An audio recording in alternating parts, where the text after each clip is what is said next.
Un bureau calme, un artefact brisé, et une énigme que Poirot ne peut ignorer. Bienvenue dans Contes policiers, je suis votre hôte Louis. Dites-moi ci-dessous d'où vous nous rejoignez ce soir. Vos commentaires sont toujours le moment fort de ma journée. Commençons l'enquête. Tout commença, comme souvent dans ce genre d'affaires, par un objet en apparence insignifiant, qui attira l'attention non pas par sa beauté, mais par son caractère incongru.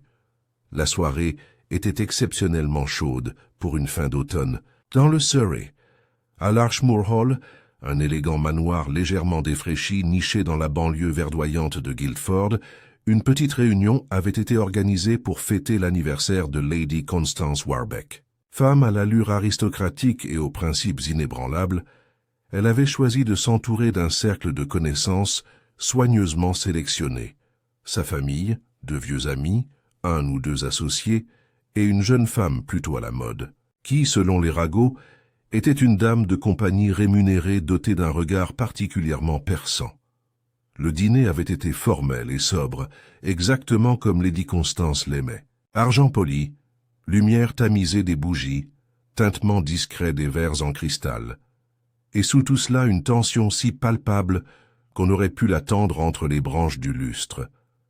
L'atmosphère n'était pas festive, elle était tendue. Le toast d'anniversaire avait été porté par son neveu, Miles Warbeck, un courtier en bourse aux cheveux prématurément argentés et au charme forcé. Il avait levé son verre avec une légère tremblote dans la voix, souriant trop largement, tandis que de l'autre côté de la table, sa femme Delphine détournait le regard. Personne n'avait fait de commentaire sur la tension entre eux, mais tout le monde l'avait remarqué.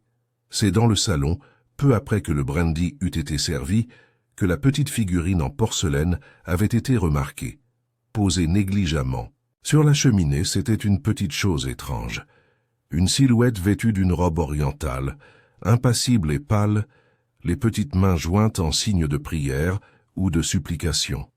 Delphine Warbeck l'avait prise et avait remarqué en riant « Comme c'est curieux !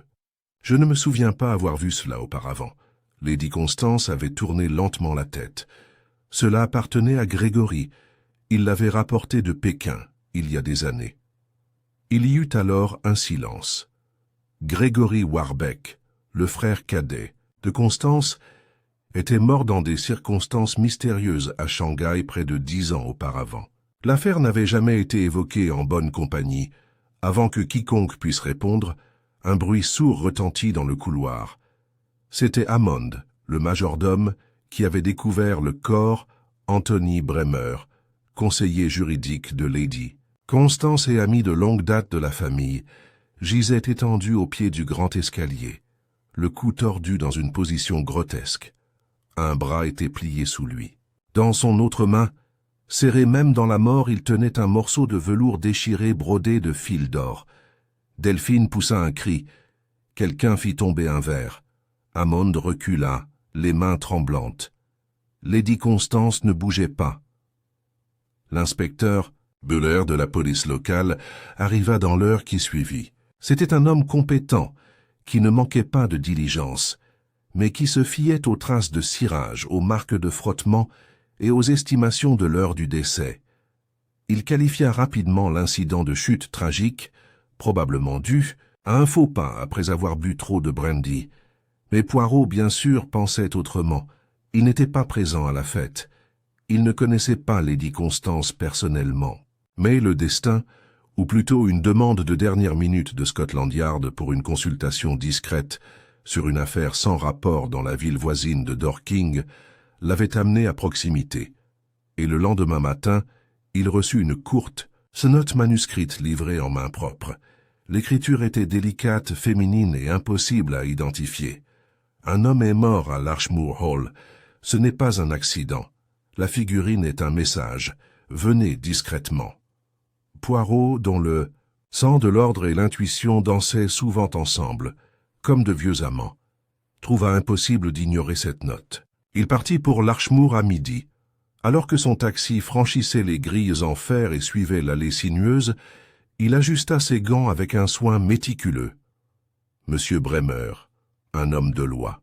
murmura-t-il pour lui-même. Une chute dans les escaliers avec un morceau de tissu brodé, et la figurine, la figurine. Il descendit du taxi et observa le domaine d'un œil critique. Le manoir se dressait devant lui, couvert de lierre et aux fenêtres fermées, élégant malgré son aspect fatigué. Quelque part à l'intérieur, des secrets attendaient d'être révélés. Poirot sonna à la porte. Il ne fallut pas longtemps avant que lady Constance le reçoive dans le salon. Elle était assise bien droite, vêtue de noir malgré le soleil doux, et son expression ne trahissait ni chagrin ni accueil, seulement une neutralité prudente. « Je ne vous ai pas fait appeler, monsieur Poirot. »« Non, madame, » dit-il doucement, « mais quelqu'un l'a fait. Et quand quelqu'un meurt de cette manière et qu'une figurine apparaît sans explication, je suis intrigué. Vous me permettrez de vous poser quelques questions, n'est-ce pas? Vous êtes connu pour être minutieux, dit-elle, mais vous trouverez cette maison gardée. Nous ne voulons pas de scandale. »« Le scandale, madame, » dit Poirot avec un léger sourire, c'est comme le brouillard. Il s'installe qu'on l'invite ou non. Mieux vaut l'éclairer avant qu'il ne s'épaississe. Il inclina la tête, et ainsi, le jeu commença.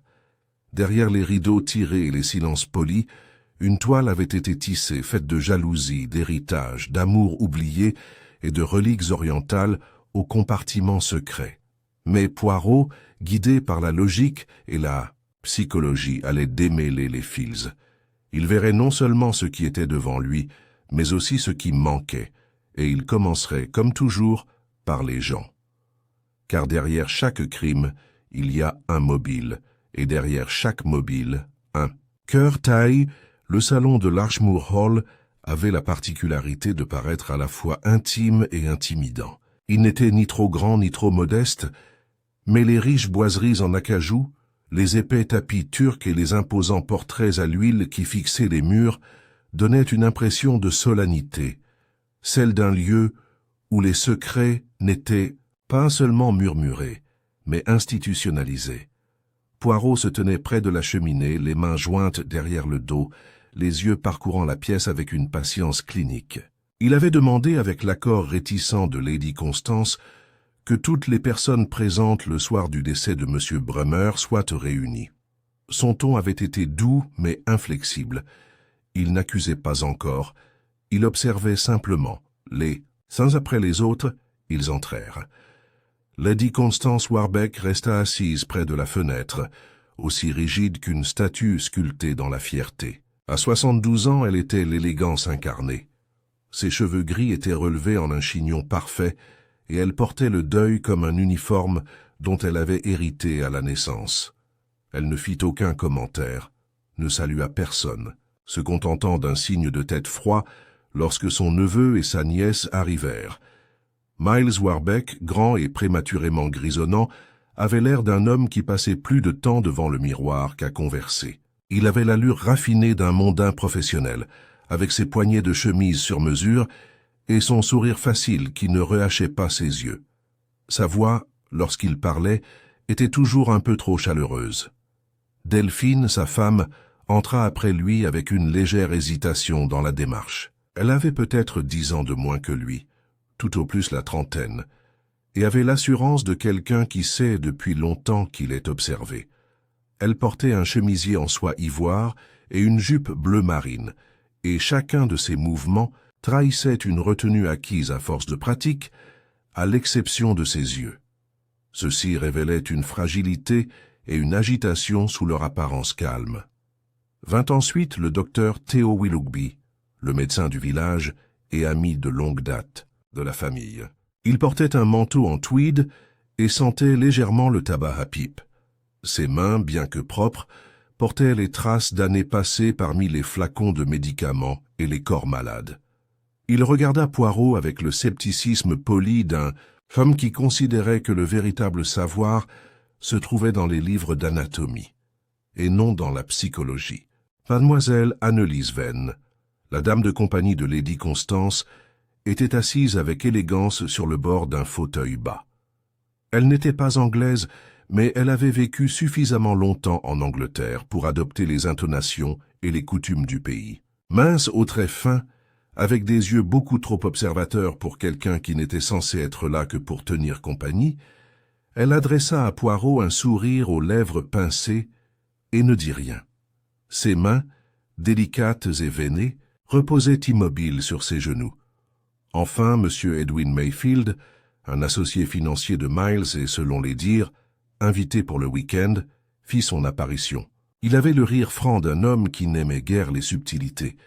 Son teint hâlé et sa carrure trapue évoquèrent davantage les clubs privés et les week-ends de chasse que les relevés bancaires et les contrats juridiques.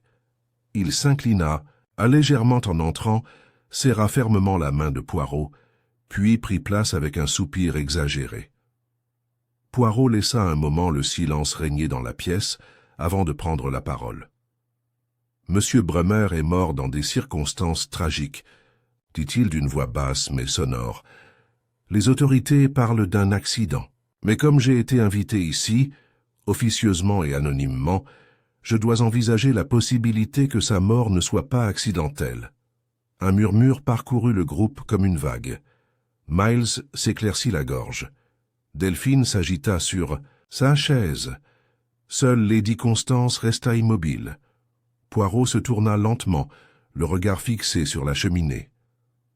Sur ce manteau, poursuivit-il, se trouve une figurine, une relique en porcelaine, d'origine chinoise. Elle n'a aucune valeur intrinsèque, je crois. Et pourtant, elle a de la valeur ici, une valeur émotionnelle, voire symbolique. Lady Constance plissa légèrement les yeux, mais ne dit rien. Poirot se tourna à nouveau vers le groupe. « Je souhaite seulement comprendre les relations au sein de cette maison. Je n'accuse personne, je ne fais aucune insinuation. Mais j'écoute, j'observe, c'est ma façon de faire. Alors, si vous voulez bien me le permettre, je vous demande seulement de parler librement. » Miles eut un petit rire. « Je ne sais pas ce que nous pouvons vous offrir, monsieur Poirot. Bremer était un homme bien, mais discret. Il ne se mêlait pas beaucoup aux autres. » Poirot haussa un sourcil. Pourtant, il était un ami de la famille depuis combien d'années? « Que monsieur? »« Plus de 30, répondit froidement Lady Constance. « Il était notre conseiller juridique. Mon mari lui faisait entièrement confiance, moi aussi. Et pourtant, quelques heures avant sa mort, dit Poirot, il semblait perturbé. Je n'ai rien remarqué d'inhabituel, dit rapidement Delphine. Il était toujours plutôt sombre. Poirot se tourna vers elle. Vous avez été la première à remarquer la figurine, madame. Vous ne l'aviez jamais vue auparavant? Delphine serra légèrement les doigts sur sa jupe. Non, j'étais curieuse. Je l'ai simplement prise dans mes mains. Était-elle lourde? Elle hésita. Plus lourde qu'elle n'en avait l'air. Elle faisait du bruit? Du bruit? Oui. Parfois, ce genre d'objet sert à cacher quelque chose, des secrets, des notes. Dégage. Elle secoua la tête, mais son incertitude était évidente. Poirot abandonna le sujet. Docteur Willoughby, dit-il en se tournant vers lui, vous avez examiné le corps, n'est-ce pas? Oui, répondit le médecin en se penchant légèrement en avant. Il s'est brisé la nuque. Cela a pu se produire lors d'une chute. Cela a pu, le médecin soupira. C'est plausible, mais la position des bras était étrange. Son bras gauche était tordu sous lui comme s'il s'était retenu, mais l'angle de la blessure suggère qu'il n'est pas tombé naturellement. On dirait plutôt qu'il a été poussé ou surpris. Poirot hocha la tête d'un air pensif. « Monsieur, Bremer avait-il des ennemis, docteur? Pas que je sache. Mais c'était quelqu'un de très discret. Plus d'une fois, j'ai soupçonné qu'il gardait des secrets, qu'il s'agisse de sa santé, de sa famille, de ses finances. Quoi que ce soit, il n'en parlait pas. » Poirot joignit les mains, et mademoiselle Vane, Annelise leva les yeux avec assurance. « Je sais peu de choses. Je ne suis arrivé qu'il y a 6 mois. Pourtant, vous devez bien observer. » Elle esquissa un sourire. « C'est mon rôle, monsieur Poirot. Observer les besoins de Lady Constance et rester invisible aux yeux de tous. » Poirot inclina la tête. « Mais vous avez sûrement remarqué quelque chose la nuit précédant le décès? » Une dispute, discrète mais indéniable. Entre qui? Elle jeta un bref regard à Delphine. Entre elle et M. Bremer, Delphine rougit. « Ce n'est pas vrai. »« Ce n'était peut-être pas une dispute, » répondit Anneliese froidement. « Une discussion tendue, alors. Quelque chose qu'il a dit vous a déplu. Vous avez quitté la pièce brusquement. » Poirot jeta un coup d'œil aux deux femmes, mais ne dit rien. Il se tourna finalement vers Edwin Mayfield. « Et vous, monsieur? Connaissiez-vous le défunt ?»« À peine, » répondit Mayfield en haussant les épaules. « Je l'évitais. Franchement, cet homme me donnait la chair de poule. Il observait tout le monde. » Poirot laissa le silence s'installer, puis dit doucement « C'est souvent le cas de ceux qui en savent trop. » Il se dirigea vers la cheminée et prit la figurine creuse. Il la tint délicatement entre ses mains, la tournant dans tous les sens. Elle était plus lourde qu'elle n'en avait l'air, comme l'avait dit Delphine. Et oui, lorsqu'on la secouait, elle produisait un léger bruit, comme si quelque chose bougeait à l'intérieur. Poirot sourit faiblement et la reposa sur la cheminée. « Mes amis, dit-il enfin, je vous remercie. Cela a été très instructif. Je ne sais pas encore ce qui est arrivé à M. Bremer, mais je vous assure qu'il y a quelque chose qui se cache, quelque chose d'important, et j'ai l'intention de le trouver. » Il s'éloigna de la cheminée. Encore une question. Il regarda autour de lui. Qui a placé la figurine sur la cheminée? Personne ne répondit. Lady Constance fronça légèrement les sourcils. Je pensais qu'elle avait toujours été là. Poirot acquiesça lentement. Alors quelqu'un a menti. C'est bien. Les mensonges sont les miettes qui mènent à la vérité. Sur ces mots, il se retourna pour partir. Devant la porte du salon, Poirot s'arrêta pour ajuster ses poignets. Derrière lui, la pièce bouillonnait d'émotions cachées et de rancœurs inexprimées. Il en avait vu assez pour l'instant. Mais le puzzle commençait à prendre forme, et comme tous les bons puzzles, il ne serait pas résolu tant que toutes les pièces ne seraient pas à leur place. Après avoir réuni les suspects, Poirot se retira dans la bibliothèque, une pièce austère remplie d'encyclopédies couvertes de poussière et de vieux volumes juridiques. Elle sentait le silence et l'encre, le genre d'endroit où les secrets peuvent se cacher pendant des décennies. Il s'installa dans un fauteuil à dossier rigide près de la cheminée, et tandis que le feu crépitait dans le foyer, il consulta son carnet petit, noir, parfaitement quadrillé. Il n'avait rien noté pendant les interrogatoires, mais maintenant il écrivait avec précision. La figurine, délibérément placée, destinée à être vue. Son contenu inconnu, elle fait du bruit, Bremer, conseiller juridique, réservé, observateur. Un chantage possible, Delphine, nerveuse, déni impulsif, connaît la figurine. Miles, trop poli, trop discret, Mayfield, étranger, cynique, observe mais feint l'indifférence. Le docteur, détail noté, cache peut-être son jugement.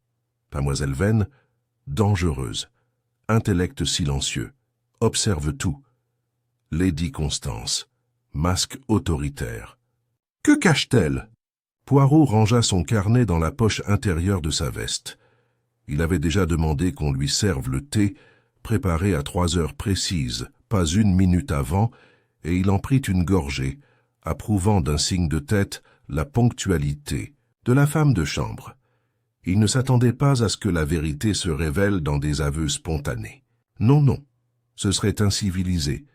Au contraire, la vérité se cachait dans les détails, dans les remarques en passant, dans les regards fuyants, dans les mains qui s'agitaient au mauvais moment. Il allait commencer à démêler les chevaux en revenant vers les suspects un par un. L'entretien avec Delphine Warbeckel arriva à contre-cœur, ses pas hésitants sur l'épais tapis. Poirot lui indiqua la chaise en face de lui avec une grâce courtoise. « Vous êtes mal à l'aise, madame. »« Oh, dit-il gentiment. » Delphine s'assit, croisant les mains sur ses genoux. « Je suppose que vous le seriez aussi à ma place. »« Et quelle est cette place ?» Elle jeta un coup d'œil au feu, comme si elle cherchait conseil dans les flammes. « Je suis une étrangère ici, monsieur Poirot. J'ai épousé un Warbeck. Je ne viens pas de ce monde de titres, de traditions et de jugements chuchotés. Il me tolère. À peine. » Poirot émit un petit grognement de sympathie. Et pourtant, vous restez. Pour Miles, dit-elle rapidement. Je l'aime vraiment. Mais parfois j'ai l'impression de n'être qu'un élément décoratif dans l'arbre généalogique. Il pencha la tête. Parlez-moi de la figurine, madame. Vous avez dit que vous ne l'aviez jamais vue auparavant. Non. Elle m'a simplement attiré, c'est tout. Elle se démarquait. Elle n'était pas là la dernière fois que je me suis assise dans cette pièce, j'en suis certaine. Vous l'avez prise. L'avez-vous secouée? Peut-être, distraitement. Et monsieur Bremer, il vous a vu faire cela? Delphine marqua une pause. Oui, je crois que oui. Vous a-t-il parlé après? Elle serra les doigts. Oui, en privé, dans le couloir. Que vous a-t-il dit? Il m'a demandé de le retrouver dans la bibliothèque plus tard dans la soirée. Il m'a dit qu'il avait quelque chose à me dire, quelque chose que je devais savoir. Mais je ne suis pas venu. Poirot se pencha légèrement en avant. Pourquoi? Je ne voulais pas l'entendre. J'avais peur. Il avait cette façon de regarder les gens. Comme s'il pouvait voir à travers vous. Poirot acquiesça lentement. « Merci, madame. Vous pouvez y aller. » Delphine hésita à la porte. « Pensez-vous qu'il a été assassiné ?» Poirot ne répondit pas, mais il ne le nia pas non plus. L'entretien avec le docteur Willoughby, le docteur Theo Willoughby, arriva ensuite, un peu essoufflé après avoir monté les escaliers. Il s'affaissa dans le fauteuil en gémissant et croisa les jambes, tirant sur le revers de son pantalon en tweed. « Vous avez l'air d'un homme qui se méfie des psychologues. » m'a dit Poirot d'un ton amusé. « Pas tout à fait, » répondit le médecin en allumant sa pipe. « Mais j'ai constaté que les motifs importent peu quand quelqu'un se vide de son sang sur le sol. Je m'en tiens aux faits, monsieur Poirot, pas aux conjectures. » Freudienne. Et pourtant, dit Poirot d'un ton neutre, vous soupçonnez que la mort de monsieur Bremer n'était pas accidentelle. Willoughby expira la fumée par le nez. Oui, je le pense. Cet homme est tombé de manière peu naturelle. J'ai déjà vu des cadavres. Ils vous disent des choses. Le sien m'a dit qu'il n'avait pas simplement trébuché. Des ecchymoses? Demanda Poirot. Des traces de lutte? De légères ecchymoses sur le haut du bras gauche. Cela pourrait provenir de quelqu'un qui l'aurait saisi. Poirot prit mentalement note. Vous a-t-il fait des confidences? Demanda-t-il. Pas directement.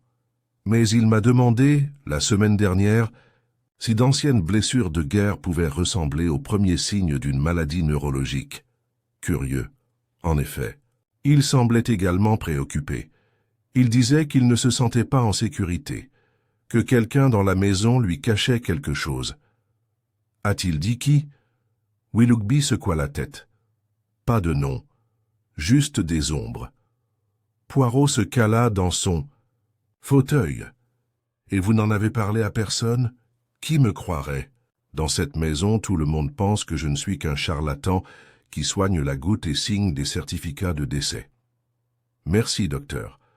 L'entretien avec mademoiselle Anneliese Venn était assise bien droite, les mains jointes, sur les genoux.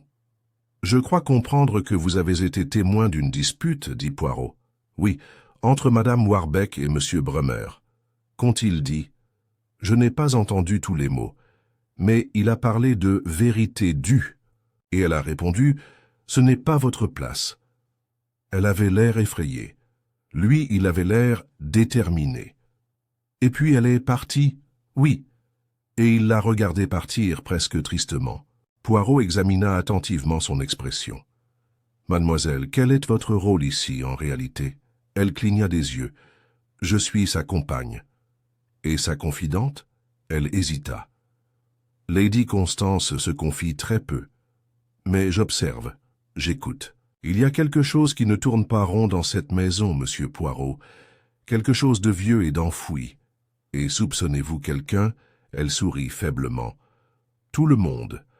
L'entretien avec Miles Warbeck-Miles était en retard. À son arrivée, il sirotait un verre de brandy. « Vous m'excuserez, dit-il. Toute cette affaire est morbide. »« En effet, » répondit Poirot. « Dites-moi, monsieur, pourquoi monsieur Mayfield a-t-il été invité au domaine ?» Miles sourit froidement. Pour affaire, lui et moi prévoyons un investissement, une propriété à Gibraltar. Je pensais lui montrer d'où venait l'argent de la famille. Là aussi, regarde Poirot s'aiguisa. L'argent de la famille? Miles fit un geste de la main. Un héritage, des actions, la routine. Mais ces derniers temps, ma tante était moins coopérative. Elle était devenue étrangement secrète au sujet de son testament.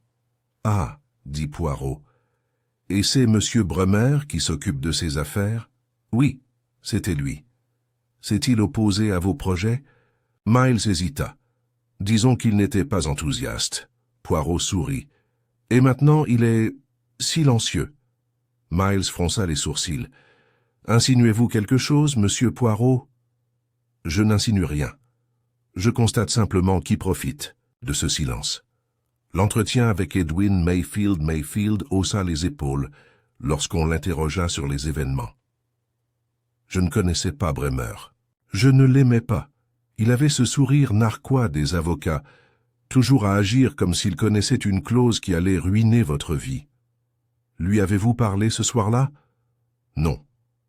Je l'ai évité. Était-il au courant de vos projets? Commerciaux avec Miles, bien sûr. Je suis sûr qu'il pensait que je menais Miles sur une mauvaise voie. Les gens comme lui ne comprennent pas le risque. Poirot posa une dernière question. « Avez-vous déjà vu cette figurine auparavant ?» Mayfield secoua la tête. « C'est la première fois que je la vois. » Poirot acquiesça. « Merci. » Ce soir-là, Poirot retourna une fois de plus vers la figurine. La maison était désormais silencieuse, lourde du poids des soupçons. Il retourna la figurine en porcelaine entre ses mains encore et encore. Puis, doucement, il sortit une fine lame de sa poche, la glissa dans la jointure inférieure du socle et cliqua. Le socle s'ouvrit avec un léger pop. À l'intérieur, plié avec une précision douloureuse, se trouvait un morceau de parchemin jauni. Il le déplia lentement. Ses yeux se plissèrent. Ce n'était pas un testament, ni une confession. C'était un certificat de naissance, un nom, une date, un secret enfoui dans la porcelaine. Poirot referma la figurine sans un bruit. Il ne sourit pas. Au lieu de cela, il murmura « Ah, la vérité !» La pluie avait commencé à tomber sur Larchmoor Hall, douce et persistante comme des murmures derrière une porte fermée à clé.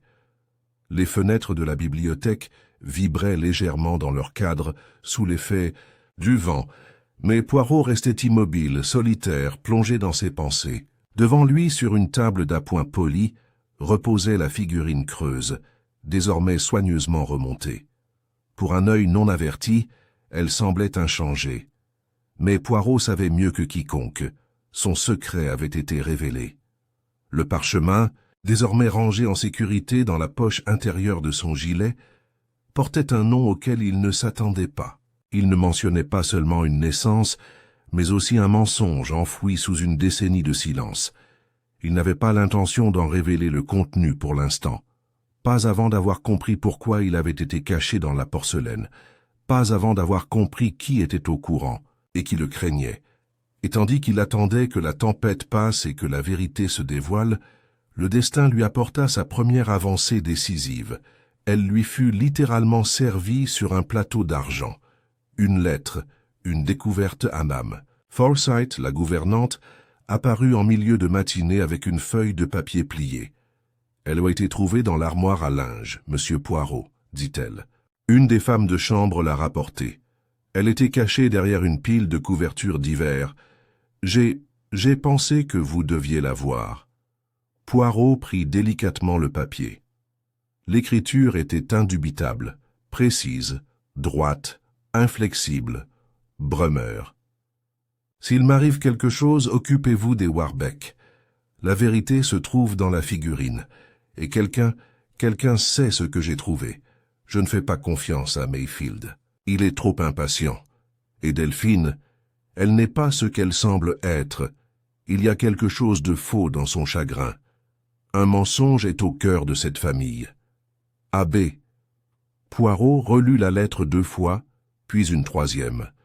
Il ne ressentait Aucune satisfaction, seulement de la prudence. Trop commode, trop nette, comme si le meurtrier lui avait laissé une trace enveloppée de culpabilité. « Merci, madame, » dit-il en s'inclinant devant la gouvernante. « Vous avez bien fait. Mais... » Alors que la porte se refermait derrière elle, il murmura « Et quelqu'un souhaite être arrêté. » Les formulaires d'accusation, la lettre ne tarda pas à circuler.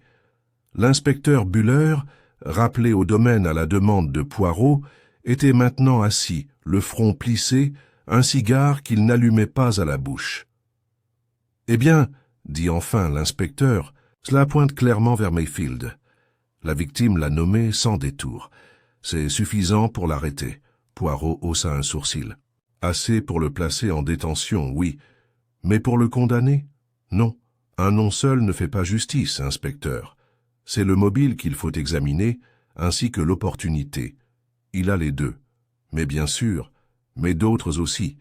Monsieur, Mayfield est peut-être le suspect le plus évident. Mais dites-moi, quand l'évidence s'est-elle déjà révélée correcte? Buller grogna mais ne dit rien.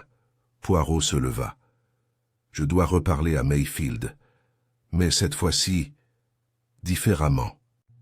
Une confrontation autour d'un brandy hill trouva Edwin Mayfield dans la salle de billard, faisant semblant de jouer mais échouant lamentablement à feindre le calme.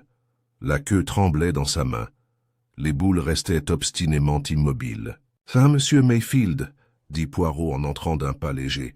« Vous avez bien sûr entendu parler de la lettre. »« Je suis au courant, » répondit Mayfield d'un ton sec. « Et je suppose que je vais maintenant être traîné devant un magistrat, jugé et pendu avant l'heure du thé. »« Seulement si vous êtes coupable, » répliqua Poirot avec douceur.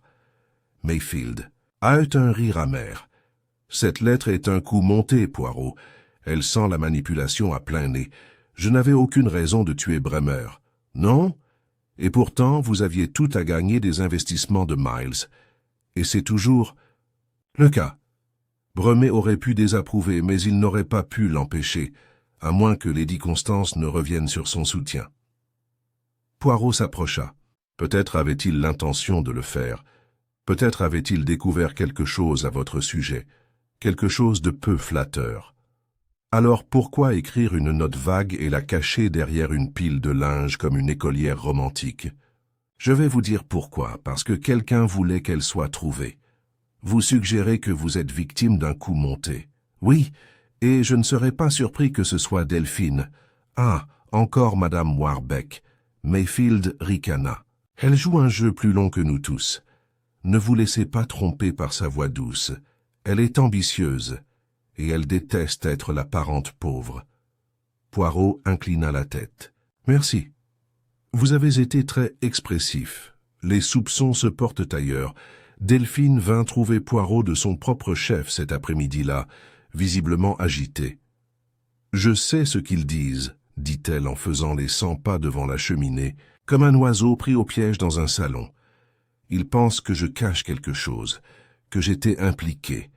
L'êtes-vous » Elle s'arrêta et le regarda droit dans les yeux. « Non, mais j'ai quelque chose à avouer. » Le regard de Poirot s'aiguisa. « Je ne vous ai pas tout dit au sujet de ma conversation avec Bremer, dit-elle. Il a dit qu'il avait des informations sur la naissance de quelqu'un, un document. Il n'a pas donné de nom, mais il m'a regardé droit dans les yeux quand il l'a dit. » Poirot croisa les bras. « Vous avez cru qu'il parlait de vous? »« Oui. » « Et cette possibilité vous a effrayé ?» Elle déglutit. « Oui, parce que je ne sais rien de mon passé avant l'âge de 10 ans. J'ai été élevé par une tante qui m'a toujours dit que mes parents étaient morts jeunes. Mais il y a des lacunes, des souvenirs manquants. Parfois, je me demande... » Elle baissa les yeux vers ses mains. « Et si je n'avais pas ma place dans cette famille ?» Poirot la regarda un instant plus longtemps que nécessaire. « Merci, madame, c'est tout, pour l'instant. » Le fil trop bien rangé Poirot se retira à nouveau dans la bibliothèque, le cœur et l'esprit en ébullition. La lettre, la figurine, le parchemin, un triangle d'indices, mais la forme était trompeuse. La ligne reliant les différents points n'était pas droite, elle était courbée, tordue, et quelque chose était trop net, trop préparé. Poirot relut la note de Bremer. L'encre, bien que décolorée, ne présentait aucune trace de frottement. Les plis étaient nets. Elle n'avait pas été cachée longtemps. Le meurtrier, pensait-il à présent, avait écrit la lettre après le meurtre. Un faux? Non, pas un faux. Une écriture authentique, mais utilisée à mauvais escient. Bremer avait très bien pu l'écrire quelques jours avant sa mort. Le meurtrier l'avait trouvé et l'avait placé là pour induire en erreur, mais il restait la question de l'acte de naissance. Poirot savait que celui-ci n'était pas un faux. Les détails étaient imprécis, conformes au papier et à l'impression de l'époque. Et le nom sur cet acte, Isobel Constance Warbeck, née en 1896, fille de Gregory Warbeck et Méliane Chen, une fille dont personne n'avait jamais parlé. Un nom qui n'apparaissait dans aucun registre familial. Un nom que quelqu'un avait essayé très fort d'enterrer. Lady Constance n'avait parlé qu'une seule fois de Gregory, son jeune frère, mort depuis longtemps à Shanghai. Mais elle n'avait rien dit d'un enfant. Les doigts de Poirot se crispèrent sur les bords du parchemin. La figurine, un moine chinois, avait appartenu à Gregory, qui l'avait rapportée d'Orient. Et maintenant, soupçonnait Poirot, elle avait ramené avec elle une vérité que personne ne voulait voir révélée. Le piège commence à se refermer, Poirot, convoqua mademoiselle Anneliese Venn tard dans la soirée. La dame de compagnie entra avec son élégance habituelle. « Vous souhaitiez me voir, monsieur ?»« Oui, mademoiselle. Il est temps que nous parlions franchement. »« Je parle toujours franchement. Alors vous ne verrez pas d'inconvénient à ce que je vous pose une question très directe. Posez-la. Êtes-vous Isobel Warbeck ?» Elle cligna des yeux, mais une seule fois, puis elle sourit. « Non, monsieur Poirot, je ne suis pas Isobel Warbeck. » Poirot inclina la tête. « Je vous crois, parce qu'Isobel Warbeck est déjà dans cette maison. Et elle ne le sait pas. » Anneliese pencha la tête. « Vous jouez un jeu dangereux. » Poirot sourit faiblement. Seulement quand les autres jouent les premiers. Le cercle se resserre, la pluie continuait de tomber, fine et insistante. Poirot savait désormais qu'une fausse piste avait été mise en place. Mayfield était censé paraître coupable. La lettre de Bremer avait été utilisée, détournée de son but initial. Le véritable meurtrier comptait sur la précipitation et l'indignation pour faire le reste. Mais Poirot ne se précipita pas. Il ne se fiait pas aux apparences. Et bientôt il tendrait un piège, non pas avec la force, mais avec précision, avec la psychologie. C'était juste après l'aube, lorsque Hercule Poirot descendit l'escalier de l'Archmoor Hall, aussi impeccablement, coiffé et habillé que s'il n'avait pas dormi dans un vieux manoir anglais, mais au Ritz. La tempête de la nuit précédente avait laissé le ciel gris acier et détrempé, et le jardin derrière les fenêtres était embué d'humidité. Un brouillard s'accrochait encore aux haies, et les statues le long des allées de gravier apparaissaient comme des silhouettes floues, telles des sentinelles silencieuses veillant sur le passé. Poirot s'arrêta dans l'entrée. Il ne regarda pas les tableaux ni le miroir orné, mais l'escalier lui-même.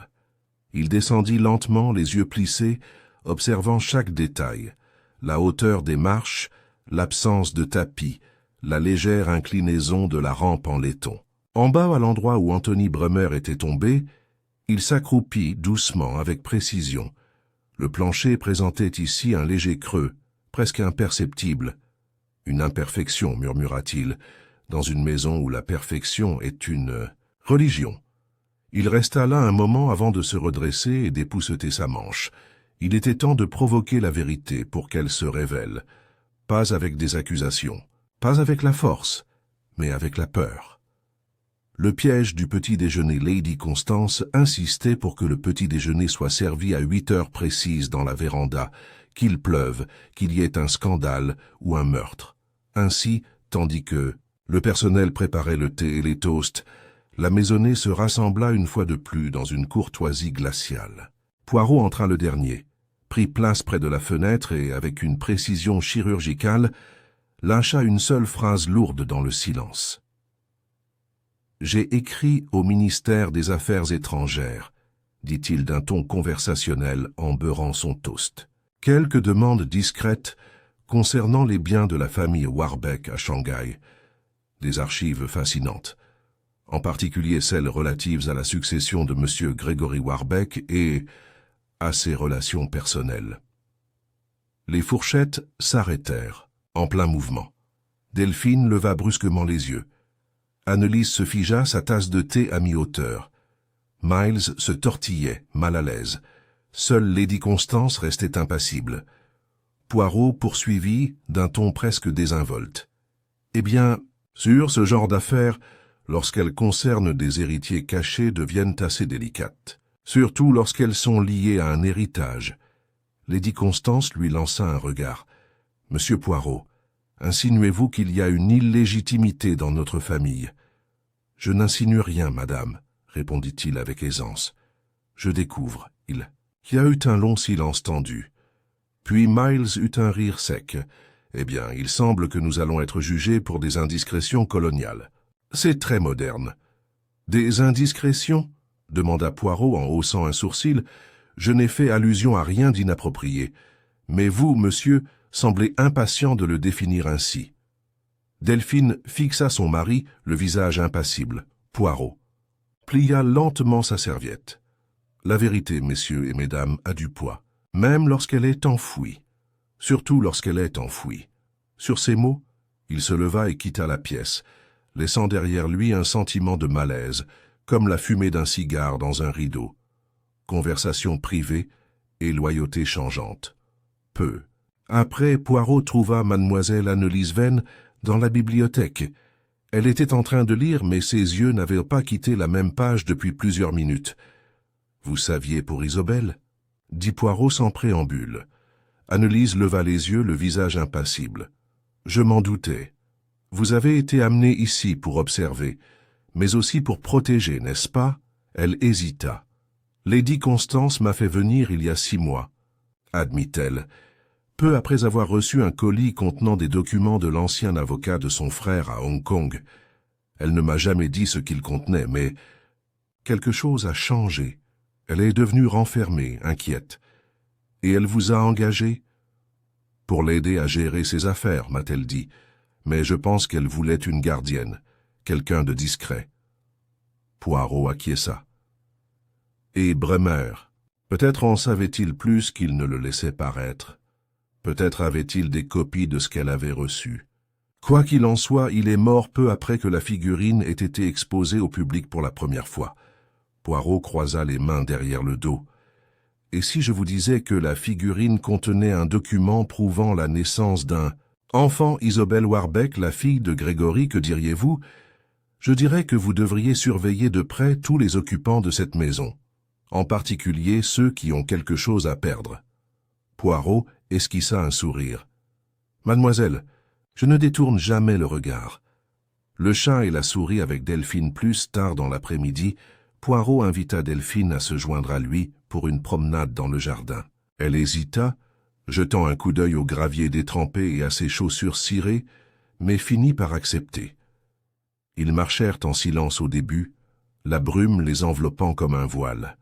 « Madame, » commença doucement Poirot, « vous avez dit que vous ne connaissiez pas votre passé avant l'âge de 10 ans. Dites-moi, vous êtes-vous déjà senti, observé ?» Elle le regarda d'un air vif. « Oui, souvent. Quand j'étais enfant, avant notre arrivée en Angleterre, ma tante me cachait même à ma famille. Elle avait peur. Elle disait que mon père s'était fait des ennemis. » Poirot hocha la tête. « Et cette tante, quel était son nom complet? Lian Chen, la sœur de ma mère. » Poirot s'arrêta. « De marcher. Delphine, dit-il très doucement. Je crois que votre vrai nom est Isobel. » Elle se figea. Ses lèvres s'entr'ouvrirent, mais aucun son ne sortit. Poirot poursuivit. « Vous êtes la fille de Gregory Warbeck et de Mei Lian Chen, et quelqu'un dans cette maison le sait. Quelqu'un qui vous a vu ramasser la figurine, qui craignait ce que vous pourriez découvrir. Quelqu'un qui pensait qu'Anthony Bremer vous avait tout dit. » Delphine pâlit. « Mais, si c'est vrai, pourquoi Lady Constance ne l'a-t-elle pas dit? Pourquoi le cacher ?» Poirot leva les yeux vers le ciel couvert. « Parce que Madame Lady Constance est une femme qui valorise l'ordre par-dessus tout, et une nièce née d'un scandale, d'un frère depuis longtemps disgracié dans les cercles impériaux, n'est pas facilement acceptée. Surtout si cette nièce a des droits sur la fortune familiale. Delphine déglutit. Alors, quelqu'un a tué Bremer pour garder le secret? Poirot ne dit rien, mais son silence était une réponse. La révélation silencieuse de Poirot ce soir-là, Poirot retourna dans le salon. Il était assis seul devant la cheminée, sirotant une tisane, lorsque Lady Constance entra. Elle entra avec une grâce nonchalante et referma la porte derrière elle. « Vous avez trouvé quelque chose ?»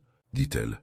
Poirot acquiesça d'un signe de tête. « La figurine, madame, elle contenait un certificat de naissance. Votre nièce, Isobel, l'enfant de Grégory, à moitié chinoise. » Lady Constance s'assit. Son visage resta impassible. « Je sais pas, Poirot. » Laissa passer un long moment. « Alors vous le saviez depuis des mois. J'ai reçu les documents de l'avocat de Grégory, mais je n'y ai pas cru au début. Et quand j'ai commencé à... Bremer l'a confirmé, il a dit qu'elle, Delphine, était la fille. J'ai paniqué. Je ne pouvais pas affronter le scandale, la presse, les rumeurs, la honte. « Madame, dit Poirot doucement, votre peur n'absout pas le crime. » Elle détourna le regard. « Je n'ai pas tué Anthony. » Poirot acquiesça. « Je vous crois. Mais quelqu'un l'a fait, dit-elle d'une voix tendue. Et il l'a fait dans ma maison. » Poirot se leva. « Et donc, madame, nous devons découvrir. Qui ?» Lady Constance fixait le feu. « Elle mérite de savoir, dit-elle doucement.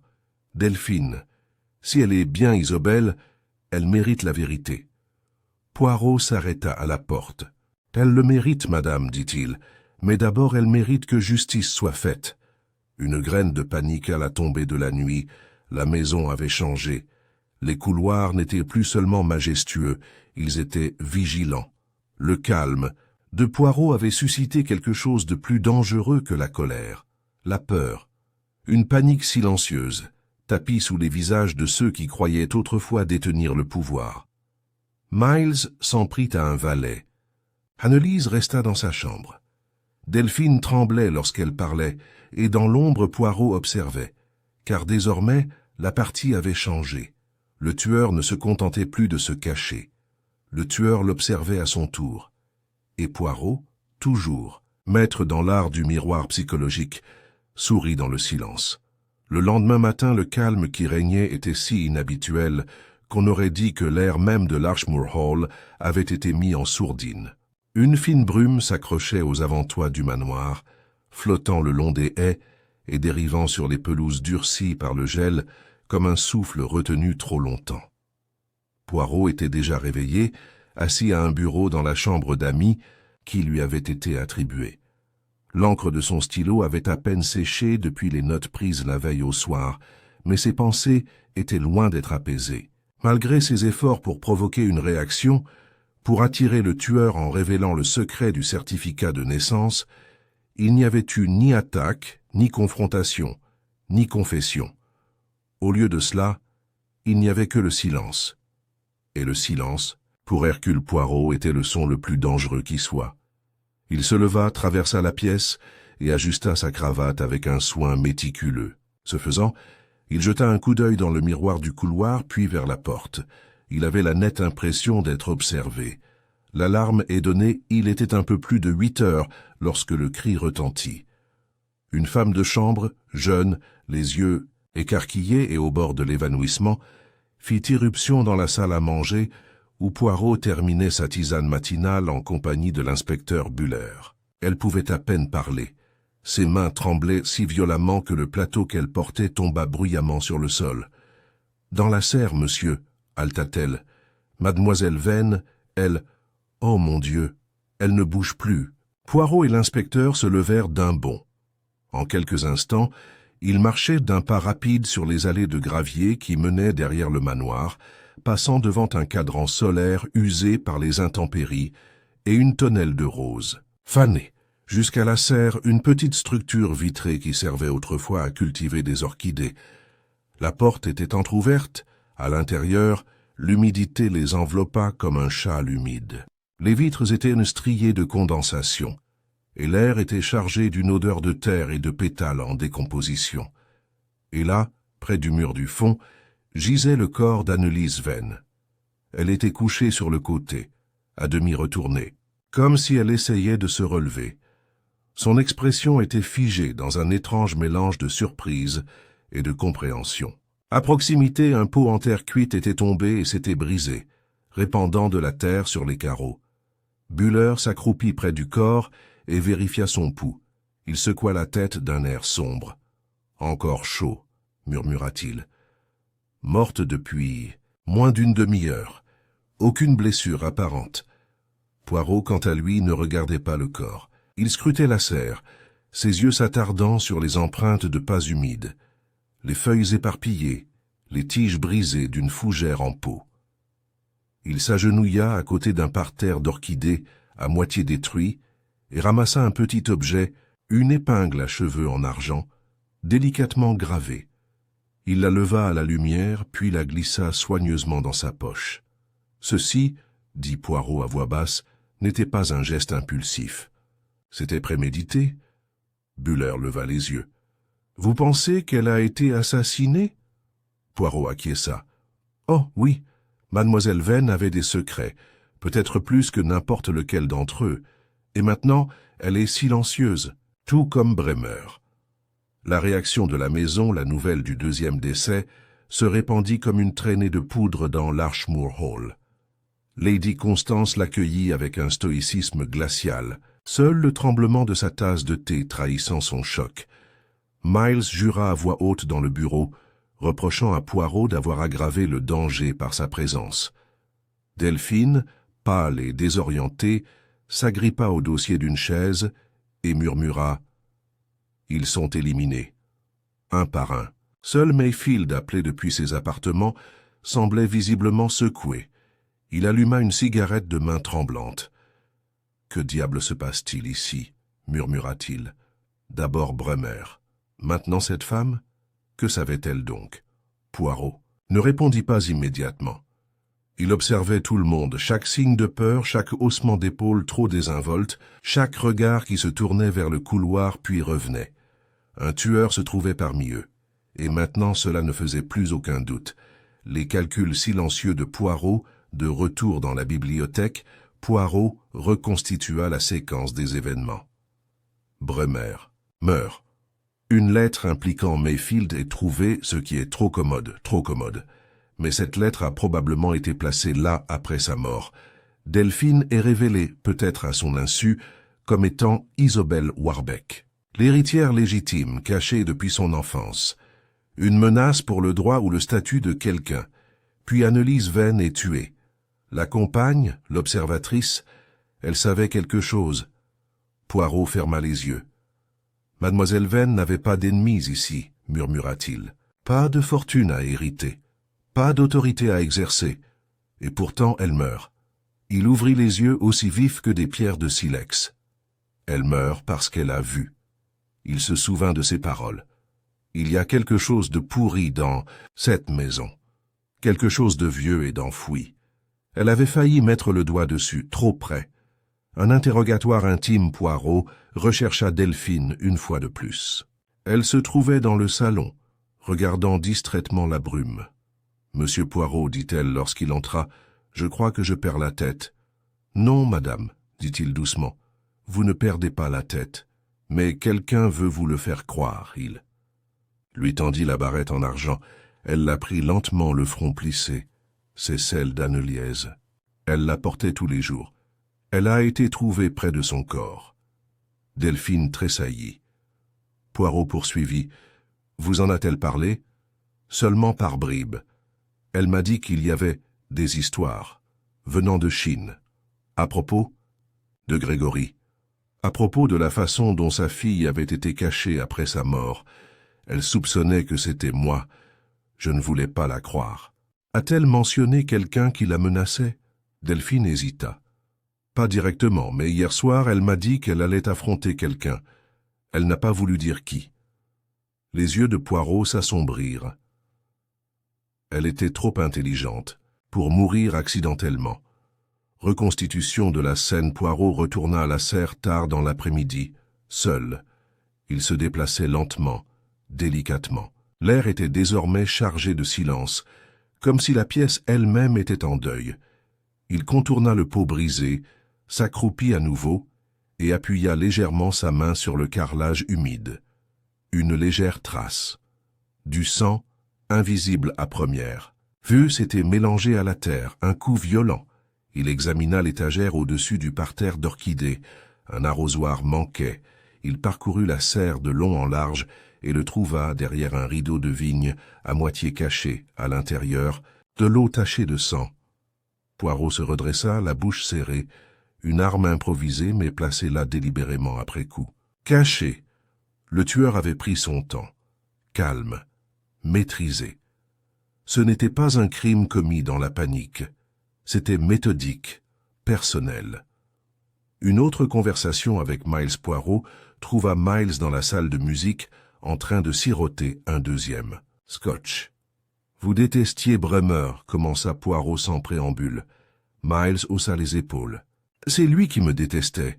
Il me trouvait imprudent, trop moderne, toujours à couver tant de constance comme une vieille poule. » Et vaine, Miles hésita. Elle était curieuse, froide. Elle se croyait supérieure à nous tous. Poirot s'approcha. Et pourtant, elle était la seule à sembler se soucier de la vérité, du passé de Delphine, de la peur de Bremer. Miles leva les yeux, les paupières plissées. « Vous m'accusez? Je vous observe. »« Vous avez beaucoup observé, » rétorqua Miles. « Mais vous n'avez rien trouvé. » L'expression de Poirot s'adoucit. « Au contraire, dit-il, j'ai trouvé tout ce dont j'avais besoin. » Sur ces mots, il quitta la pièce. Le calme. Avant la confrontation ce soir-là, le dîner se déroula en silence. Lady Constance toucha à peine à son assiette. Delphine fixait son plat. Mayfield buvait trop. Miles picorait dans son assiette, jetant des regards furtifs autour de la table. Poirot ne prit la parole qu'une seule fois. « Demain matin, dit-il doucement, je vous demanderai à tous de me rejoindre dans le salon. À 10 heures. » Il leva les yeux, la voix douce, presque triste. Car l'heure des ombres touche à sa fin.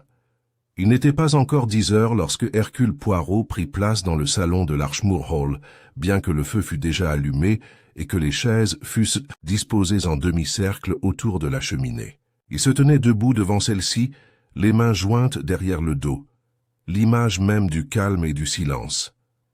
La pluie tapait doucement contre les hautes fenêtres derrière lui. Dehors, la brume s'accrochait au sol, étouffant le monde. À l'intérieur, la maison se préparait, au jugement, à la révélation ou peut-être au sursis. Les suspects arrivèrent un par un comme ils l'avaient fait le matin suivant la mort d'Anthony Bremer. La scène se répétait, mais tout avait changé. Lady Constance, élégante comme toujours, le visage figé, Miles impatient, la mâchoire serrée, avait perdu toute confiance en lui. Delphine, visiblement bouleversée mais calme, évitait le regard de tout le monde. Edwin Mayfield, arborant un sourire narquois qui n'atteignait pas ses yeux, avait les bras croisés comme pour se protéger des accusations. Et enfin l'inspecteur Buller, son carnet à la main, dont la présence était silencieuse mais pesante. Poirot les regarda tous un instant, puis sans drame ni emphase, il commença. « Il y a un dicton français, mes amis. Ce n'est pas le mensonge qui trahit, mais le détail. » Il se tourna vers le feu et ajusta une bûche, puis se retourna vers le groupe. « 2 personnes sont mortes dans cette maison. Anthony Bremer, un avocat, et Anneliese Venn, une dame de compagnie. Tous 2 étaient discrets, observateurs, et tous 2 étaient sur le point de révéler une vérité cachée. L'expression de Lady Constance ne changea pas, mais Poirot remarqua une légère tension dans ses jointures. Poirot poursuivit. « Cela aurait été commode, n'est-ce pas, si Edwin Mayfield avait été le coupable. Un homme étranger à la famille, ambitieux, nommé dans une lettre découverte, à point nommé. » Mayfield fronça les sourcils. « Vous pensez que je ne l'ai pas fait? »« Oh non, » répondit Poirot avec un léger sourire. « Je pense que vous êtes arrogant et égoïste. Mais pas un meurtrier. Un éclair de soulagement traversa le visage de Mayfield, mais il fut rapidement remplacé par la suspicion. Poirot se mit à faire les 100 pas. Non. La mort de M. Bremer nécessitait une connaissance de la maison. De sa configuration, certes, mais aussi de son rythme, des habitudes du personnel, de la position des lumières, du fait que la rampe d'escalier est légèrement desserrée au niveau du virage. Miles intervint. Qu'est-ce que cela prouve? N'importe. Qui aurait pu remarquer cela? Ah, mais il ne s'agit pas de remarquer. Il s'agit d'utiliser. M. Bremer a été poussé, probablement depuis le haut. Pas poussé dans un mouvement de panique, mais délibérément. Les ecchymoses sur son bras le confirment. Il a été saisi, stabilisé, puis jeté. Poirot s'arrêta et fixa son regard sur le groupe. Et le mobile? Le réduire au silence. Il avait découvert une vérité, celle de la figurine, celle du document qu'elle renfermait, celle d'une naissance. Il se tourna vers Della.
avait été escorté hors de la propriété par l'inspecteur Buller, silencieux et menotté par le poids de ses propres révélations, mais un changement plus subtil, comme un courant d'air derrière une porte fermée.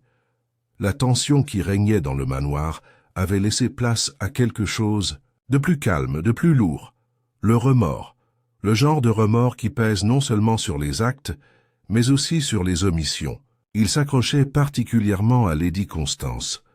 En fin d'après-midi, elle demanda à Poirot de la rejoindre dans son salon privé, un espace où peu de gens entraient, réservé au moment où elle se débarrassait du poids de son rang aristocratique, et se rappelait peut-être qu'elle était humaine. Poirot, toujours formel et précis, entra sans un mot et prit le fauteuil à haut dossier en face de son bureau. Une légère odeur de lavande pressée et de cire de citron flottait dans l'air. Sur le bureau se trouvait une photographie dans un cadre en ivoire. Gregory Warbeck, jeune et fringant, à côté d'une femme à la beauté orientale, aux yeux calmes et sages. Un enfant à peine visible entre eux. Lady Constance remarqua le regard de Poirot et dit doucement « C'était Méliane. Je ne l'ai rencontrée qu'une seule fois. Elle n'était pas comme je l'avais imaginé, et pourtant vous désapprouviez. J'avais peur, dit-elle en joignant les mains. Grégory a toujours été impulsif. Je pensais que c'était une passade. Je n'aurais jamais imaginé qu'elle deviendrait sa femme, ni qu'il mourrait avant de revenir. » Poirot ne dit rien. J'ai reçu des lettres de lui, certaines auxquelles je n'ai jamais répondu. Puis, un jour, un colis est arrivé. À l'intérieur se trouvait cette figurine. Pas de mots, pas d'explication. Juste un moine creux dont les yeux semblaient me suivre. Et l'enfant, elle avait disparu. C'était le chaos à Shanghai après la guerre. L'avocat m'a écrit des années plus tard pour me dire qu'il avait réussi à retrouver la petite fille. Il m'a envoyé des documents. Je n'ai pas pu me résoudre à les lire pendant des mois. Quand je m'y suis enfin résolu, j'ai compris que la petite fille avait toujours été là. Poirot croisa les mains. Delphine, oui. Une pause. Elle ne s'intégrait pas. C'est ce que tout le monde disait. Elle était trop moderne, trop directe. Mais depuis toujours, c'était une Warbeck. La voix de Poirot était calme, mais ferme. Et vous ne lui avez pas dit? Je pensais que cela perturberait l'équilibre. Nous venions tout juste de commencer à cohabiter. Mais Bremer, il voulait faire les choses correctement, légalement. Il disait que c'était son droit de savoir, et puis il est mort. Poirot acquiesça lentement. Vous devez maintenant vous demander, madame, ce que vous allez faire de cette vérité. Lady Constance tendit la main vers la photo et toucha la surface en verre d'une main tremblante. Je vais lui dire moi-même. Une confession et une étreinte, c'était peu avant le crépuscule lorsque Lady Constance entra dans le salon des roses où Delphine était assise seule, contemplant les jardins qu'elle avait autrefois été trop timide pour traverser sans permission. Delphine se leva lorsque sa tante entra, redressant instinctivement son posture. Lady Constance. « Non !» dit la femme âgée d'une voix plus claire qu'elle ne l'avait été de toute la journée. « Vous pouvez m'appeler tante. » Delphine cligna des yeux, déconcertée. « Pourquoi ? Parce que j'aurais dû te le demander il y a longtemps. » Les deux femmes se tenaient face à face, séparées par des décennies et des continents de silence. Puis Lady Constance s'avança, et dans un moment qu'aucune des deux ne pourrait jamais expliquer, elle tendit les bras et l'enlaça. Delphine se raidit, puis se laissa aller à cette étreinte. Ses yeux se remplirent de larmes. « Je ne sais pas quoi faire, » murmura-t-elle. « Vous n'avez pas besoin de le savoir pour l'instant, » répondit Lady Constance. « Acceptez simplement. » Poirot réfléchit avec Buller plus, tard dans la soirée, dans la bibliothèque où le feu brûlait désormais moins fort et où la tempête était passée depuis longtemps. Poirot et l'inspecteur Buller discutaient tranquillement. « Vous savez, » dit Buller en posant sa tasse de thé, « je ne comprends toujours pas comment vous avez pu être sûr que c'était Miles. Il est resté impassible pendant presque toute l'enquête. » Poirot sourit faiblement. « Ah, mais cette impassibilité même était trop étudiée. Vous voyez, les personnes vraiment innocentes tremblent souvent lorsqu'elles sont impliquées, mais les coupables... Ils préparent leur performance. Chaque mot prononcé par Miles était pesé. Chaque protestation était trop raffinée. Il se pencha en avant. Mais ce n'était pas seulement son comportement, c'était l'erreur. Vous vous souvenez de la nuit, du meurtre dans la serre? Bien sûr, tout le monde croyait que la figurine était le seul indice.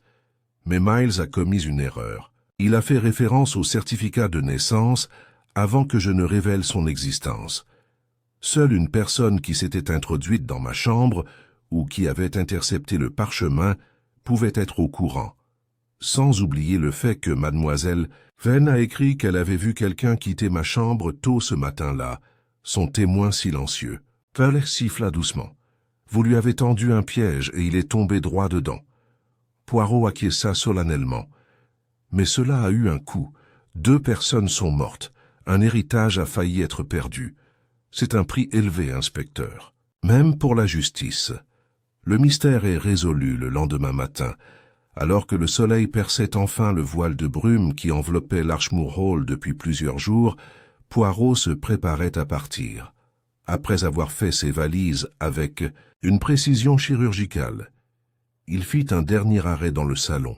Il se tint devant la figurine creuse qui avait été replacée sur la cheminée par Lady Constance elle-même. Elle avait été nettoyée, réparée, remise en état.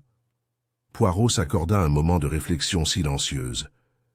Une figurine creuse, un secret qu'elle avait gardé pendant une décennie. Une famille qui avait vécu dans son ombre. Ce n'était pas sans rappeler le cœur humain, pensa-t-il, extérieurement serein, intérieurement rempli de choses cachées, de choses non dites. Il se retourna et vit Delphine à la porte. « Vous partez ? »« Oui, madame, » dit-il. « Mon travail ici est terminé. » Elle s'approcha, le regard fixe. « Vous m'avez donné mon nom. »« Non, » répondit-il doucement. « Vous l'avez toujours eu. Je n'ai fait que vous tendre un miroir. » Delphine sourit. « Tout de même. Merci. » Poirot souleva son chapeau. « C'est un plaisir de voir la vérité retrouver son chemin. Un adieu qui en dit long dehors, le taxi attendait. » Le chauffeur souleva sa casquette. Poirot ajusta ses gants et jeta un dernier regard à l'Archmoor Hall. Lady Constance se tenait en haut des marches, Delphine à ses côtés. 2 Warbeck, un seul avenir. Il monta dans le taxi, ferma la porte et, d'un signe de la main gantée, fit signe au chauffeur de démarrer. Alors que le véhicule roulait sur le chemin de gravier et s'enfonçait dans la brume qui se dissipait, Poirot se pencha en arrière avec un soupir. « L'ordre est rétabli, » murmura-t-il. Et quelque part dans la poche intérieure de sa veste, un exemplaire plié de l'acte de naissance reposait tranquillement, rappelant que la vérité, une fois découverte, ne se tait plus jamais. La voiture roulait tranquillement, à travers la campagne, ses roues fredonnant sur la route humide, tandis qu'Hercule Poirot était assis seul, plongé dans ses pensées. Le brouillard s'était enfin levé sur les champs du Surrey, révélant un pâle soleil matinal qui peignait les haies d'une lumière ambrée oblique. Mais les pensées de Poirot n'étaient pas tournées vers le paysage, mais vers les dernières étapes de la délicate danse qu'il venait de mener. Il avait quitté l'Archmoor Hall avec l'énigme presque résolue, mais Poirot, fidèle à sa nature, ne pouvait se contenter d'une énigme presque résolue.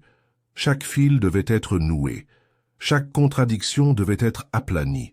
Ce n'est qu'alors que ces petites cellules grises pourraient se reposer. Il plongea la main dans la poche intérieure de son manteau et en sortit son carnet relié en cuir. À l'intérieur se trouvaient ses impressions, griffonnées d'une écriture soignée et précise, la logique qui l'avait conduit à travers le labyrinthe des fausses pistes. Bremer, le premier avertissement. Venn, l'observateur réduit au silence Miles, l'acteur démasqué par un seul détail. Delphine, l'enfant d'une promesse oubliée. Constance, la gardienne malgré elle. Mayfield, le faux fuyant. La figurine, le vecteur de la révélation. Et pourtant, un élément manquait encore. La lettre, point celle découverte dans l'armoire à linge, le prétendu avertissement posthume de Bremer. Poirot tapota le bord de la page avec son doigt. Elle le troublait depuis le début. Une lettre trop. Commode Poirot avait étudié l'écriture toute sa carrière, non seulement pour détecter les faux, mais aussi pour mieux comprendre la psychologie des gens. Il avait remarqué, par exemple, que la lettre de Bremer, bien qu'écrite de sa main, n'avait pas la précision habituelle de sa correspondance officielle. L'encre était maculée à un endroit, ce qui n'était pas inhabituel, sauf que Bremer était méticuleux à l'excès. De plus, la lettre était apparue au moment idéal, juste au moment où les soupçons commençaient à se répandre et avaient besoin d'une cible. Et qui l'avait remise? Une femme de chambre. Poirot avait pris le temps, avant de partir, d'interroger une nouvelle fois le personnel, brièvement, avec désinvolture, comme pour régler quelques détails. La femme de chambre, Elsie, avait admis avoir reçu un pourboire pour fouiller dans l'armoire à linge. Une note avait été laissée pour elle sous la théière de la cuisine. Et l'écriture sur cette note, en majuscule, point anonyme. Mais Poirot reconnut sa cadence, l'espacement des lettres, la légère inclinaison vers la droite. Miles Warbeck l'avait écrite. Peu après la mort de Bremer, Poirot souriait maintenant dans sa voiture. La lettre n'était pas un avertissement. C'était un appât, une dernière énigme résolue, mais il y avait plus. Une dernière touche à l'histoire. Avant de partir, Poirot avait pris possession du journal de Mademoiselle Venn, retrouvé dans sa chambre. La plupart des notes étaient banales. Observations sur la routine domestique, petites confidences partagées avec Lady Constance, mais une page glissée vers la fin, à moitié écrite et inachevée, avait attiré son attention. « J'ai vu une silhouette devant la chambre de Delphine hier soir, trop grande pour être Constance. Ce n'était pas Mayfield.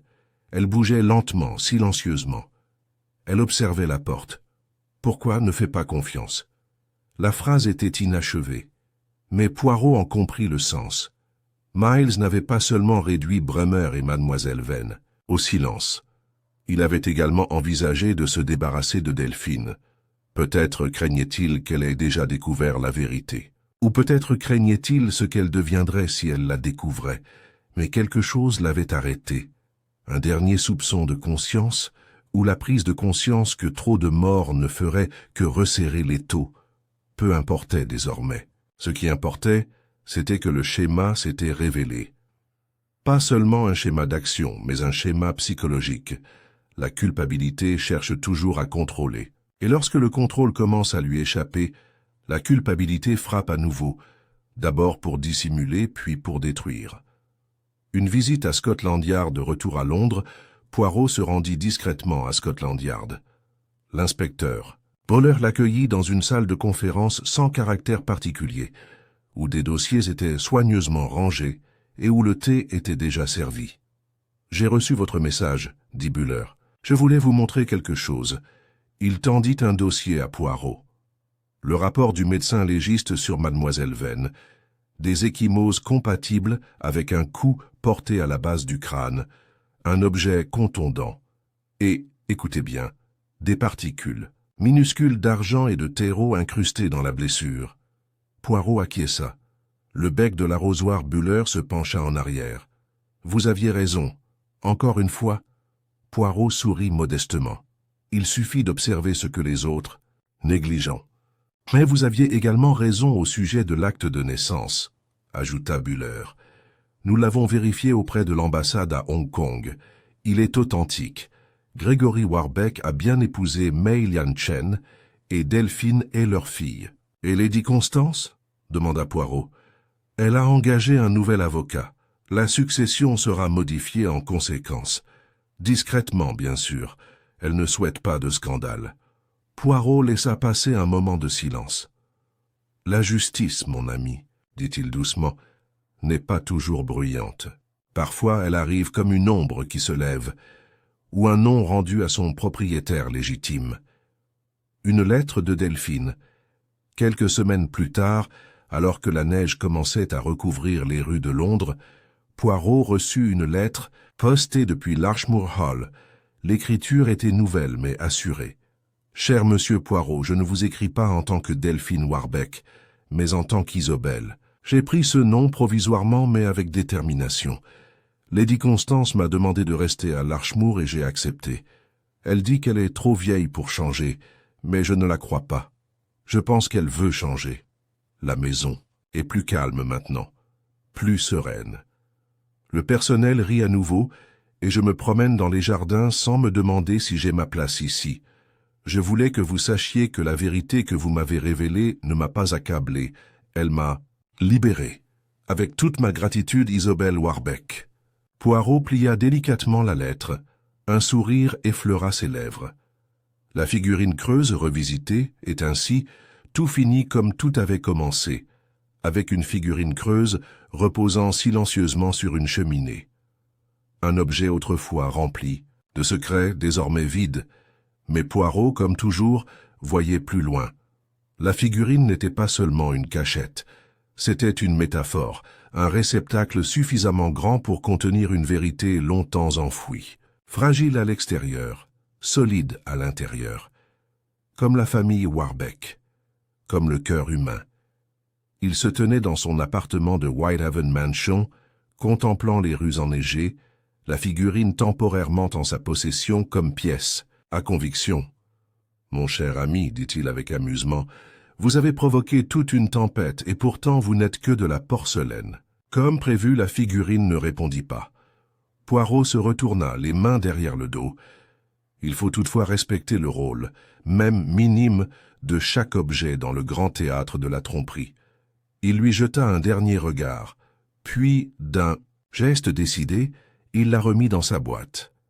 L'hiver s'était installé sur Londres comme un doux linceul gris, étouffant la ville sous des nuages lourds de neige. Les rues étaient plus calmes à présent, le rythme de la vie ralenti par la saison. C'était le moment de se réchauffer, de réfléchir, de tourner la page.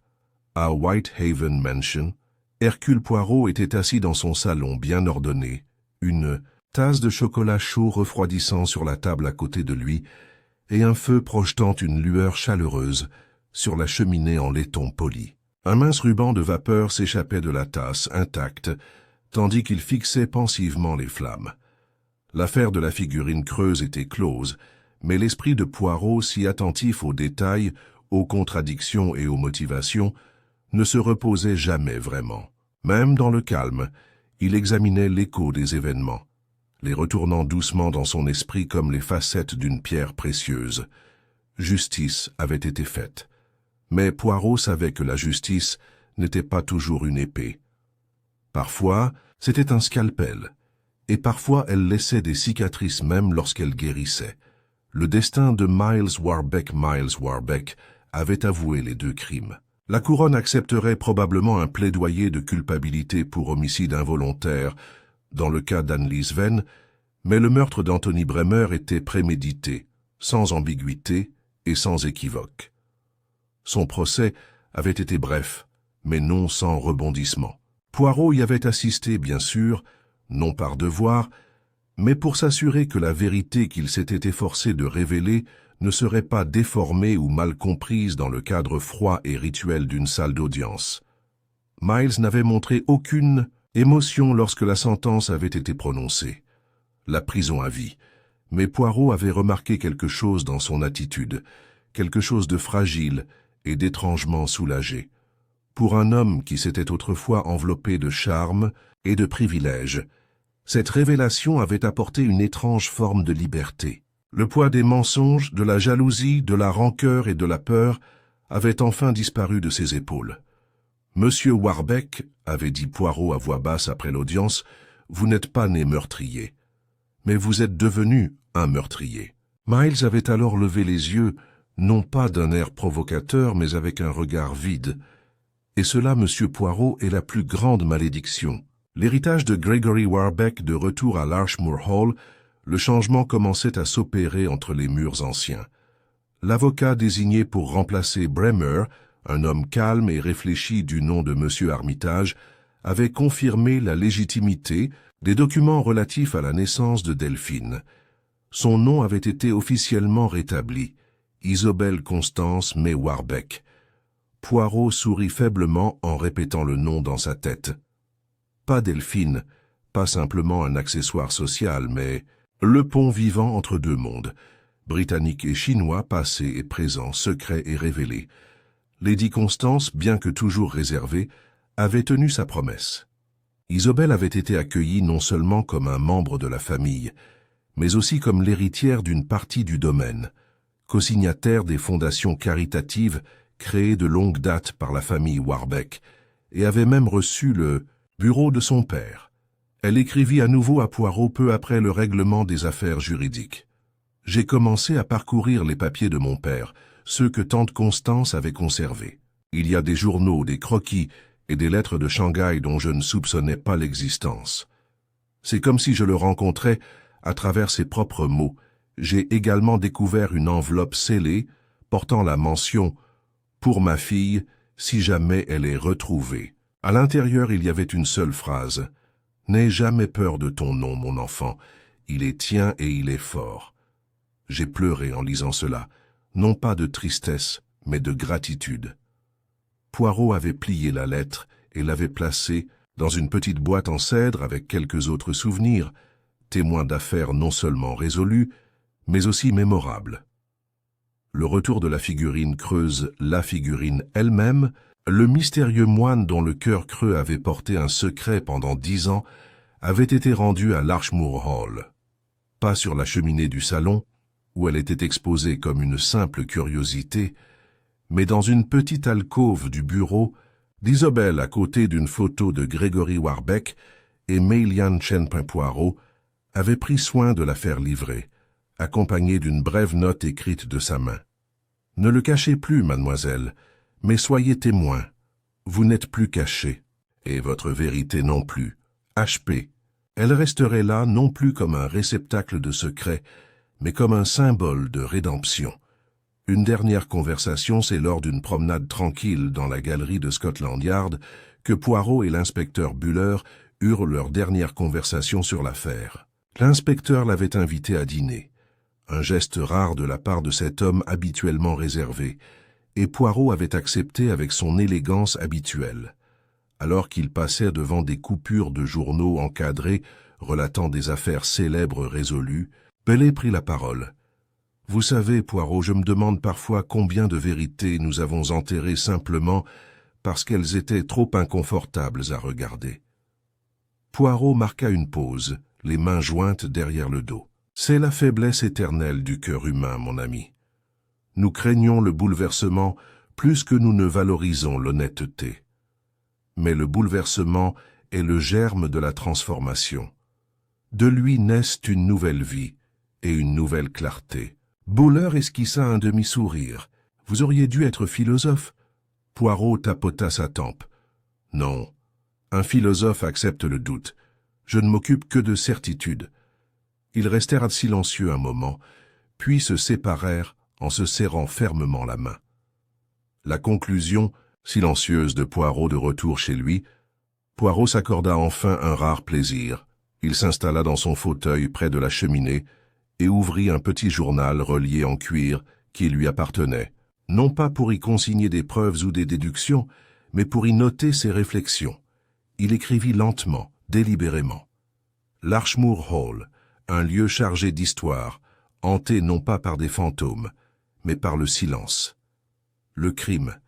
2 meurtres, commis non par haine, mais par désespoir. Le mobile. L'héritage, certes, mais plus profond que l'or ou la propriété. L'identité. La leçon. Quand la vérité est enfermée, elle s'envenime. Quand on la laisse respirer, elle peut guérir. Et au final, le meurtrier n'était pas celui qui avait un passé à cacher, mais celui qui craignait le changement. Il referma le journal. Et enfin, il prit la tasse de chocolat désormais, froide, et la but à petites gorgées. Une image inoubliable dehors, la neige recommençait à tomber doucement et lentement. Londres scintillait dans le silence, chaque lampe étant un petit phare dans l'obscurité. À l'intérieur, le feu crépitait doucement, et Hercule Poirot, assis dans un calme satisfait, s'autorisa un petit sourire. Il avait une fois de plus rétabli l'ordre, pas seulement sur une scène de crime, mais dans des vies brisées par le temps, le silence et la peur. Il y aurait toujours d'autres énigmes, d'autres tromperies. Mais pour ce soir, la vérité lui suffisait.